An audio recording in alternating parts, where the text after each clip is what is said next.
Ok, donc on a vu dans la vidéo précédente comment valoriser son portefeuille. Tout ce qu'on va voir dans cette vidéo, ça va avoir pour but de faire fonctionner correctement la feuille de valeur de part afin que vous ayez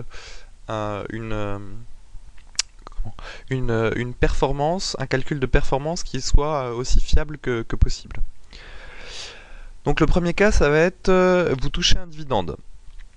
Donc déjà, pour partir de 0, je vais valoriser le portefeuille.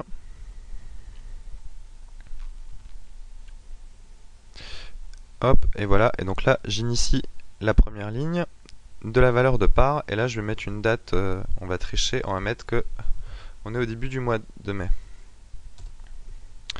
Et donc on a une valorisation du portefeuille à 10 300 €, la valeur de part c'est 100, le nombre de parts c'est 103. Alors on va dire que maintenant on se retrouve 10 jours plus tard et vous avez encaissé des dividendes. Donc si vous avez encaissé des dividendes, les liquidités ici, qui sont à 350, elles ont dû augmenter, mettons qu'on est passé à 400. Donc il faut le mentionner dans le système. Et c'est tout ce qu'il y a à faire. Il y a juste à cliquer sur mise à jour du portefeuille, vu qu'entre temps il s'est écoulé des jours, donc on va recalculer les cours. Mettre à jour l'historique des valeurs de part, hop, et ça on ne s'en occupe pas. Et voilà, donc, et maintenant on a 2 points. Et donc on voit que la valorisation du portefeuille elle a un petit peu augmenté. Et le nombre de parts est resté strictement identique. Par contre, la valeur de part a augmenté donc de 0,4%. Donc quand vous percevez des dividendes, en fait, il n'y a rien à faire de spécial vu que le détachement du dividende est déjà pris en compte dans le cours de l'action. Donc vous n'avez rien à faire, vous n'avez pas à retrancher quelque chose dans le cours. Tout ça, ça se fait tout seul. Il faut juste mettre à jour les liquidités. Alors maintenant, on va imaginer qu'on est encore quelques jours plus tard. Et par exemple, vous avez touché votre salaire et vous avez envie de rajouter de l'argent dans votre compte. Et donc vous mettez 2000 € supplémentaires sur votre compte courant. Et avec ces 2000 €, vous avez prévu de renforcer par exemple Total. Donc ce qu'il faut faire, ici dans liquidité, donc vous allez ajouter 2000 €. Hop, donc ici vous allez écrire 2400 parce que vous avez ajouté 2000 €. Là, on va revaloriser.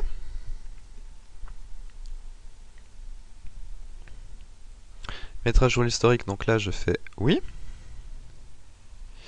Et là forcément ce que vous remarquez c'est que la valorisation du portefeuille elle a augmenté de 2000 €, forcément, à cause des liquidités qu'on a mis ici. Et là la valeur de part elle est passée à 119. Et donc là on a artificiellement une performance, enfin là le portefeuille il a pris 19% alors qu'en fait il n'a pas pris 19%, c'est juste qu'on a rajouté 2000 €. Donc en fait ce qu'il faut faire pour que tout se calcule bien, ici il faut mettre le montant que vous avez rajouté en apport de liquidité. Donc là on va mettre 2000 €. Hop.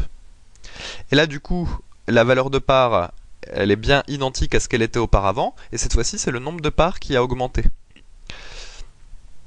Donc on va faire un autre cas. Ah oui, donc là si on imagine que dans la foulée ou le lendemain, on achète des actions totales. Par exemple si on décide d'en racheter, je sais pas moi, 50, donc ce qui va se passer c'est que là vous serez par exemple à 100 actions totales. Ici, vous allez avoir un prix de revient unitaire donc, qui va changer. Donc soit vous le calculez en faisant un petit calcul de moyenne, ou sinon soit vous recopiez le chiffre qui va être donné par votre broker. Mettons que par exemple, on passe du coup à un prix unitaire à 33. Et là, forcément, le montant des liquidités a diminué, vu que vous avez pris dans vos liquidités ici pour acheter du total. Donc mettons qu'on est redescendu à 40 €. Et là, à nouveau, vous recliquez là.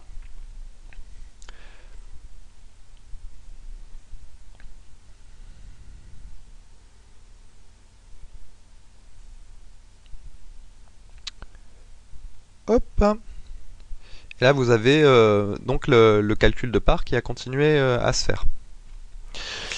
Alors maintenant, on va faire le cas inverse, c'est-à-dire que vous avez sorti des liquidités. Donc mettons que ici, vous aviez besoin des 40 €.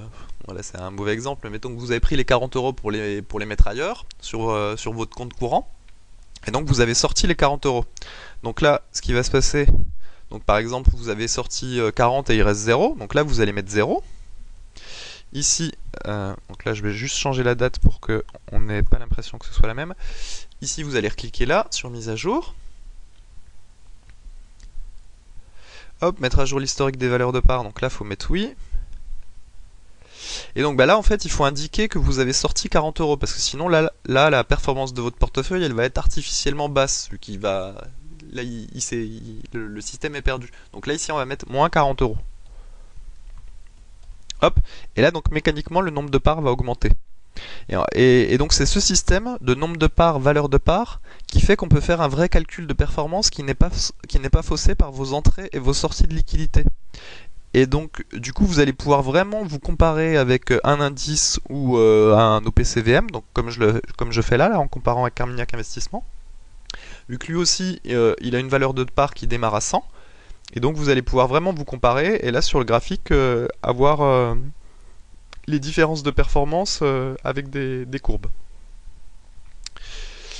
Donc ça c'était pour gérer l'onglet valeur de part, et maintenant on va passer à la feuille ma liste. Donc ici il y a vraiment beaucoup de valeurs, donc l'idée c'est que vous pouvez en mettre autant que vous voulez. Donc vous allez avoir, ici vous allez cliquer sur mise à jour de la liste avec Bloomberg, et donc vous allez avoir le cours, la variation de la veille, le rendement, le plus bas à 52 semaines, le plus haut à 52 semaines, l'écart par rapport à ce plus bas, l'écart par rapport à ce plus haut. Ici donc vous avez une vignette, une réglette graphique qui vous montre justement cet écart. Donc par exemple là typique on visualise sur NL, que là on est sur le plus bas, on est très proche du plus bas à 52 semaines parce que la réglette elle est poussée vers le bas, et là on le voit, on est à 3,6% du plus bas. A l'inverse, donc il y a sûrement des actions qui sont proches de leur plus haut. Par exemple Philippe Morris là qui est à 8% de son plus haut. Voilà. Alors en plus de ces limites, là plus bas, plus haut, vous allez pouvoir définir vos propres limites. Donc là par exemple c'est ce que j'ai fait ici. Souvent depuis que j'ai lancé la newsletter, donc je vais vous montrer. Je donne des seuils de renforcement ou d'achat pour les quelques valeurs que je suis. Et je les gère dans XLS Portfolio. Alors par exemple ici, voilà, ici donc dans cette newsletter de la semaine dernière, j'avais dit par exemple que Centrica, je m'étais fixé un seuil de renforcement sous les 250. Et donc là, Centrica c'est cette ligne là. Et donc du coup là j'ai mis une limite basse à 2,5. En fait la subtilité c'est qu'ici on est en GBX, alors que là on est en livres, donc c'est la même chose qu'entre les centimes d'euros et les euros. Alors on va en prendre une autre. Par exemple, aussi j'avais mis pour Telefonica renforcement sous 10,9. Donc ici ça c'est Telefonica. Donc là j'ai mis 10,9. Et en fait ici, grâce à ces deux colonnes là, eh bien donc je peux voir que là je suis, par rapport au cours actuel de Telefonica, je suis 9% plus bas que mon seuil. Donc en fait ça veut dire que si je suis cohérent avec moi-même, je dois acheter. D'ailleurs c'est pour ça que ça s'est passé en vert. Par contre ici sur Centrica je suis à 26% de mon seuil, donc pour le moment j'ai rien à faire. Donc l'idée c'est que vous pouvez définir une borne basse et une borne haute pour toutes vos valeurs, et donc du coup soit acheter quand ça descend le seuil, soit vendre quand ça dépasse le seuil. C'est un peu la même chose que ce qu'on retrouve ici en fait. Alors en plus de ça, donc on a d'autres petites colonnes avec différents ratios de valorisation. Donc c'est des ratios de valorisation qui sont expliqués sur le site devenir-rentier.fr. Là vous avez levé sur EBITDA. Donc TTM ça veut dire trailing 12 months. Donc ça veut dire sur 12 mois glissants. Là le price to sold, donc c'est le prix par rapport au chiffre d'affaires, pareil sur 12 mois glissants. Là le PER sur 12 mois glissants. Ici donc le price to book MRQ, donc c'est le prix sur capitaux propres sur le plus récent trimestre. Là vous avez un rappel des industries, ici le secteur, la devise, la parité, les capitalisations. Donc ça c'est des colonnes qu'on retrouvait déjà dans l'onglet portefeuille. Et ça la réglette, donc ça c'est une colonne technique qui permet de bien afficher la réglette. Donc là, ici moi j'ai reproduit dans l'onglet ma liste, j'ai quasiment reproduit toutes les valeurs que j'avais en portefeuille, et en plus j'en ai mis d'autres que je suis, donc qui ne sont pas encore dans mon portefeuille. Donc par exemple j'ai mis Tesco, dont j'avais parlé dans la newsletter, donc vous voyez ici, Tesco, j'avais mis achat sous 310. Donc voilà, je me suis fixé un seuil à 3,1, et donc là je suis à 1,2% de mon seuil, et donc comme je suis difficile, pour le moment j'achète pas, j'attends que Tesco baisse encore. Et là ici donc c'est pour la société de Warren Buffett, donc Berkshire Hathaway. Et donc là j'avais dit le seuil il était à 78 $. Donc ici j'ai mis 78 $. Et donc la dernière fois que ça s'est valorisé c'était à 78,8. Donc pareil on est très très proche du seuil, mais on l'a pas encore cassé, donc pour le moment j'achète pas. Et donc voilà pour cette vidéo. Donc là vous avez appris à bien gérer vos entrées et vos sorties de liquidité pour que le calcul de valeur de part se fasse correctement. Et donc je vous ai présenté aussi les fonctionnalités dans la feuille Ma liste. Et là vous maîtrisez 90% du produit. Dans la prochaine vidéo on va voir vraiment des toutes petites subtilités que la plupart d'entre vous n'auront pas besoin d'utiliser mais que je vais présenter malgré tout. A bientôt.